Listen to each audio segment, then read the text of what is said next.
Eu quero vos saudar com a paz do Senhor e dar um bem-vindo a todos os meus seguidores deste canal na Sala do Banquete. E vamos dar continuidade ao estudo focados na EBD, na leitura diária. Eu estou aqui hoje com a Bíblia da Escola Bíblica, né? É uma Bíblia comum, porém, ela tem algumas coisas de referências, alguns comentários que enriquece o nosso conhecimento e nada é demais para que a gente possa, ter mais profundidade. E a leitura diária hoje está em Gênesis, o capítulo 26 e o versículo 14, que fala sobre algo muito malicioso, que muitas vezes nos perturba, nos persegue, é a tal da inveja. E diz aqui que a inveja dos filisteus diante das bênçãos de Isaac, né? Então não devemos jamais, meus queridos irmãos, esquecermos que a inveja é fruto da carne. O apóstolo Paulo descreveu isso em Gálatas, o capítulo 22, ou capítulo 5, né? E o versículo 22, onde se contrapõe com o fruto do Espírito.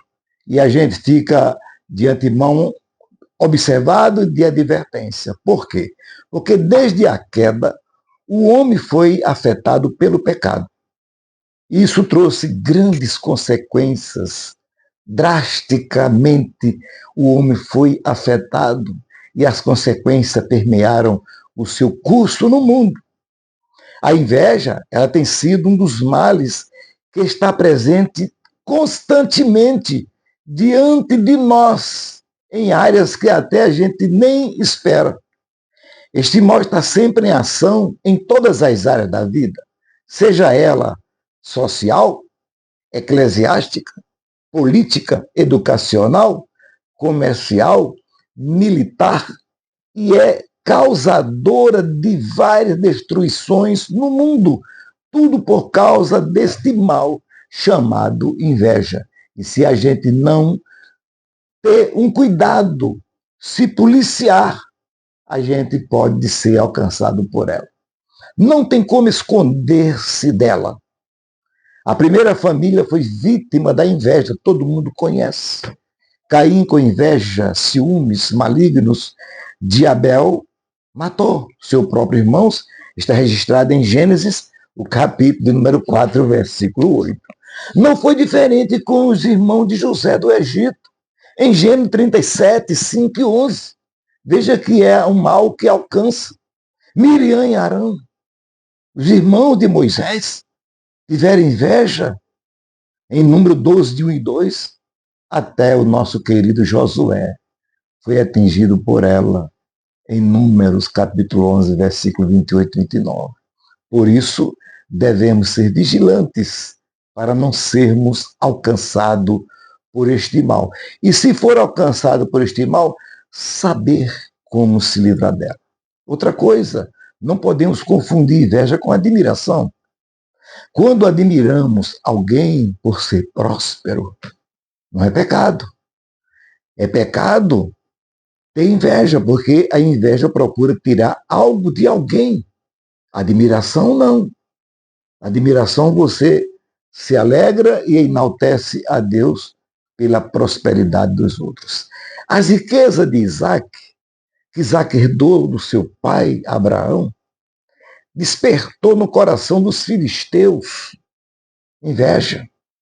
Os poços que eram vital para a vida cotidiana foi o estupim para desencadear a inveja. E quantos poços o nosso inimigo tem procurado entulhar com inveja daquilo que nós temos, daquilo que nós somos. Mas quais os princípios que devemos tomar, para não deixar que a inveja faça de nós o seu instrumento de destruição?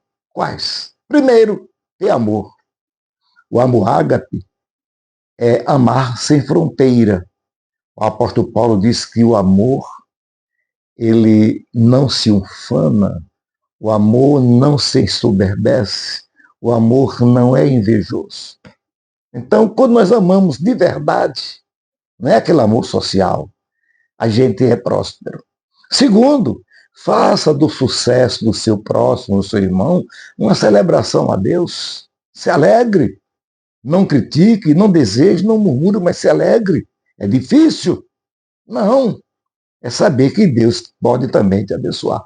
Em terceiro lugar, é dar lugar à gratidão. Quando nós somos gratos a Deus por tudo, o nosso foco, o nosso olhar está em Jesus, como diz o escritor aos Hebreus, que ele é o autor e consumador da fé. Aí a gente tem como se livrar dela. Mas como se imunizar contra a inveja alheia, né? Aquelas pessoas que nos invejam. Como a inveja é obra da carne, Paulo nos ensina, primeiro, se fortalecer no Senhor e na força do seu poder. Efésios capítulo 6 e versículo 10. Quando nós se fortalecemos no Senhor, significa que Cristo é a esfera na qual encontramos forças interior para vencermos dignamente as investidas do maligno nos lugares celestiais, onde eles estão sempre jogando dardos inflamados do maligno. Essa guerra contra os poderes cósmicos só venceremos tomando toda a armadura, toda, de Deus. E diz ainda o apóstolo Paulo, para que possamos ficar firmes em plena guerra. Por isso, meus irmãos, devemos tomar toda a armadura de Deus. Assim poderemos apagar todos os dardos inflamados do maligno. E não é só a inveja, mas todos. Que Deus te abençoe nessa linda segunda-feira. Que monte o seu estudo para domingo e sabendo que Deus é o nosso Pai, nos ama, nos protege, nos guarda e nos dá a vitória em tudo. Comente, deixe seu like, compartilhe e até amanhã, se Deus assim nos permitir.